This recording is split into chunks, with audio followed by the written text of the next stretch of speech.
اب مولانا صاحب کوئی بھی ایسا سٹیپ نہیں لیں گے جو جینوئن ہوگا, وہ صرف اشارتاً یہ کر دیں گے, وہ کر دیں گے, یہ چیزیں کرتے رہیں گے تاکہ اسٹیبلشمنٹ کے ساتھ ان کی انگیجمنٹ شروع ہو جائے. اور میری انفارمیشن یہ ہے کہ ان کی بہت ہائی لیول پہ انگیجمنٹ شروع ہو گئی اسٹیبلشمنٹ کے ساتھ, بات چیت ان کی جو نہ ہونے کی وجہ سے شاید وہ سسٹم سے آؤٹ تھے. ہاں جی, 2 سال میں یہ الیکشن کے بعد پہلی مرتبہ اتنی ہائی پاور میٹنگز مولانا فضل الرحمان صاحب کی ہوئی ہیں اسٹیبلشمنٹ کے ساتھ, براہ راست ہوئی ہیں, انڈائریکٹ نہیں ہوئی, براہ راست ہوئی ہیں اور تگڑی ہوئی ہیں, اور اس جگہ پہ ہوئی ہیں جہاں پہ مولانا صاحب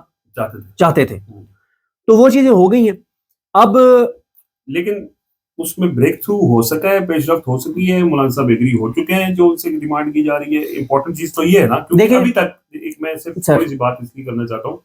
کہ آپ کو یاد ہوگا کہ خود پرائم منسٹر بھی جاتے رہے, مولانا کو بار بار کہا جاتا رہا کہ آپ سسٹم کے اندر آ جائیں, آپ بلوچستان میں حکومت لے لیں, آپ وفاق میں وزارتیں لے لیں, 26ویں ترمیم کے موقع پہ بھی, 27ویں ترمیم کے موقع پہ. لیکن مولانا صاحب نے اس وقت زرداری صاحب بھی گئے تھے, مجھے یاد ہے, تو ان کو بہت کیٹیگوریکلی کہہ دیا تھا کہ جو آپ نے ہمارے ساتھ کر چھوڑا ہے ہم نہیں ہوں گے سسٹم میں. اب پچھلے 1 سال میں کیا ایسی چیزیں بدلی ہیں کہ آپ کو یہ لگتا ہے کہ مولانا صاحب جو ہے وہ آمادہ ہو جائیں گے ان آفرز کے اوپر؟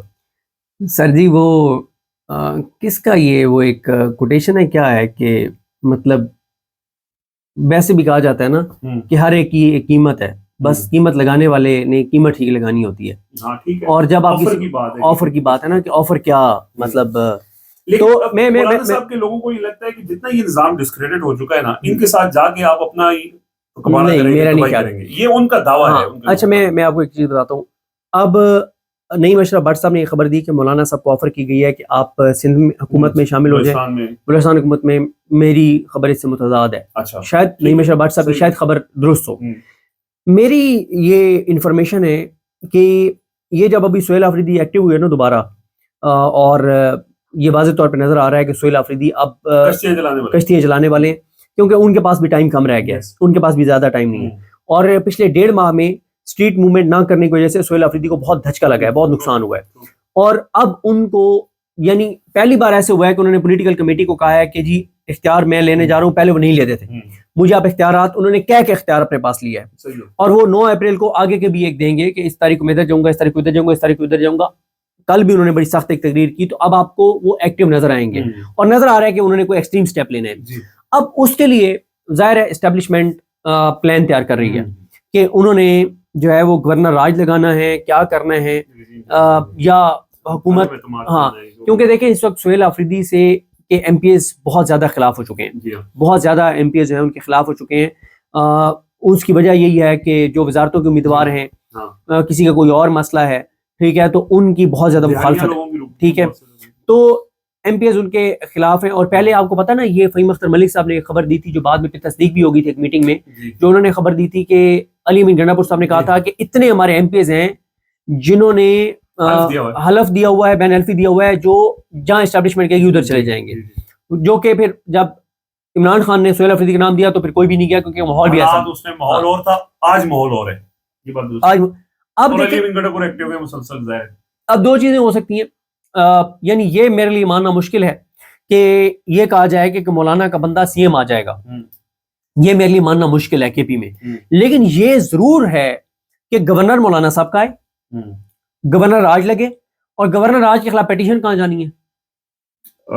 آئینی عدالت میں,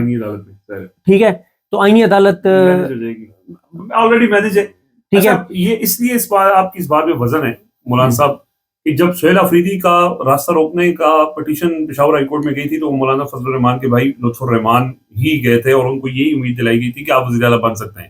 تو یہ نہیں کہہ سکتے کہ آپ جی مولانا فضل الرحمان اس گیم سے آؤٹ ہوں گے, وہ آلریڈی ان کو موقع ملا, انہوں نے وار اس وقت بھی کیا, اب بھی وہ کر سکتے ہیں. سہیل آفریدی کے خلاف ان کے بھائی آپ نے بڑی اچھی بات یاد دلائی ہے, ورنہ کوئی عقل مانتی نہیں ہے کہ ان کا اپوزیشن کا کوئی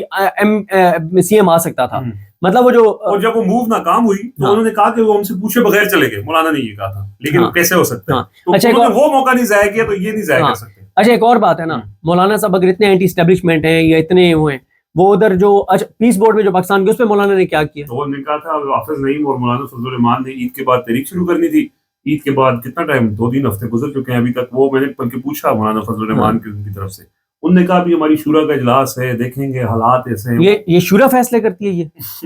ٹھیک ہے نہیں وہ شورا کے اس پہ رکھتے ہیں، لیکن میں وہ جب میں یہ پوچھنے کے لیے میں نے ان وزیر سے بات ہو رہی تھی تو ان کی گفتگو سے اندازہ یہی تھا کہ چیزیں پس پردہ ایسی ہو رہی ہیں جس کی وجہ سے مولانا صاحب کو امید ہے کہ شاید کوئی ایک اور مجھے بات بتائیں نا، مولانا صاحب اگر اینٹی اسٹیبلشمنٹ ہیں تو وہ جو ان کے ایم پی ایز نے ادھر ووٹ دیا تھا بلوچستان میں مائنز اینڈ منرلز کو، ہاں ہاں ٹھیک ہے، تو ان کے خلاف کیا کارروائی کیا مولانا صاحب نے؟ پھر اس سے آگے کیا انہوں نے کارروائی کیا ہے؟ دیکھیں مولانا صاحب کو اتنی ہی کلیئرٹی ہے جتنی آصف علی زرداری کو ہے اور جتنی نواز شریف کو ہے. اب کہ جب بھی ہم نے آنے دیکھیں پھر ہمارا شکوہ اپنی مذہبی شخصیات سے یہی بنتا ہے نا، جب ہم ان سے شکوہ کرتے ہیں کہ باقی صاحب کو آپ یہ درس دیتے ہیں کہ اللہ پہ توکل کرو، اللہ پہ توکل کرو، خود آپ اسٹیبلشمنٹ پہ توکل کرتے ہیں، خود آپ اسٹیبلشمنٹ کے ذریعے آنا چاہتے ہیں اقتدار میں، پھر کریں نا اللہ پہ توکل جیسے ایران نے کیا ہوا ہے، کریں نا اللہ پہ توکل. ایک بندے نے کتنی پیاری بات کی، آپ اور میں ملے ان سے، تو جنہوں نے سہیل آفریدی کو کہا کہ آپ بولڈ سٹیپ لیں، تو سہیل آفریدی جب یہ بات کرتے تھے کہ جی پارٹی اس پہ ساتھ نہیں ہے، پارٹی یہ کہہ رہی ہے، انہوں نے کیا کہا؟ انہوں نے کہا یار کوئی کام اللہ کے لیے بھی تو چھوڑ دو نا، کوشش کریں باقی کام اللہ مطلب سنسیئر ایفرٹ کر کے کچھ کوئی حصہ تو اللہ کے لیے بھی چھوڑے نا، کوئی توکل اللہ پہ بھی کرے نا، جتنا آپ کر سکتے ہیں آپ اللہ کو کہیں یا اللہ میں اپنی استطاعت کے مطابق اپنی کیپیسٹی کے مطابق کر رہا ہوں، باقی میں تیرے پہ توکل کر رہا ہوں. اس کے لیے نیت کا ٹھیک ہونا ضروری ہے، نیت کا ٹھیک ہونا ضروری ہے، ٹھیک ہے. تو اب آپ دیکھیں نا، تو مولانا صاحب کی بڑی ہائی لیول پہ انگیجمنٹ شروع ہو گئی ہیں، اور میرا یہ خیال ہے کہ نہ یہ بلوچستان کے لیے ہیں نہ یہ سندھ کے لیے ہیں، یہ دو ممکنہ چیزوں کے لیے ہو سکتی ہیں. ایک یہ کہ اگر یہ جو ایران امریکہ کی جنگ چل رہی ہے اس میں ایک ایسا جس کا ہم ذکر نہیں کرتے کیونکہ ہمیں پھر کہا جاتا ہے کہ آپ پروپیگنڈا کر رہے ہیں اور آپ پتہ نہیں کیا کر رہے ہیں، تو ایک جو امکان ہے کہ ایک پاکستان کو سٹیپ لینا پڑے گا، مشکل سٹیپ، تو اس کے لیے شاید مولانا صاحب سے ملے ہیں کہ اگر ہم یہ سٹیپ لیتے ہیں تو آپ نے اس میں سپورٹ دینی ہے، اور مولانا امکانات ہو سکتے ہیں، ٹھیک ہے. اچھا ایک مولانا اس میں سپورٹ دیں گے کیونکہ جس طرف ہم نے جانا ہے تو ادھر بھی مولانا صاحب کے معاملات ٹھیک ہیں، ٹھیک ہے. ایک دوسرا جو ہے وہ ہے کے پی، کہ کے پی میں گورنر مولانا صاحب کا ہے، ان کے بھائی گورنر کے طور پہ آئے یا جو بھی آئے گورنر کے طور پہ، ان کا گورنر آئے اور اس کے بعد گورنر راج لگے اور کے پی کے اندر مطلب چیزیں جو ہے وہ کی جائیں، تو آگے کیا ہوتا ہے یہ لگ ذات پہ جانتی ہے. لیکن دیکھیں نا مولانا فضل الرحمان صاحب جس طرح سے میں نے آپ کو عرض کیا کہ پچھلے 2 سال میں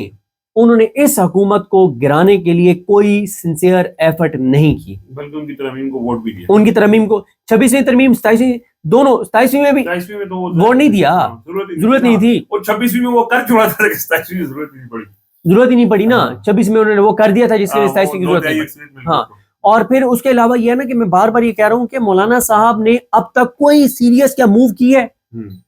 کوئی فلسطین کے حق میں کی ہو، کوئی پیس بورڈ کے خلاف کی ہو، کوئی نوبل پرائز کے لیے نامزد کرنے پہ کی ہو، کوئی اور جو حکومت کے سٹیپس ہیں عوام کے خلاف اس پہ کی ہو، کسی چیز پہ انہوں نے نہیں. صحیح بات ہے. تو 2 امکانات یہ ہو سکتے ہیں جو صدیق جان صاحب نے ایکسپلین کیے ہیں. لیٹس سی اب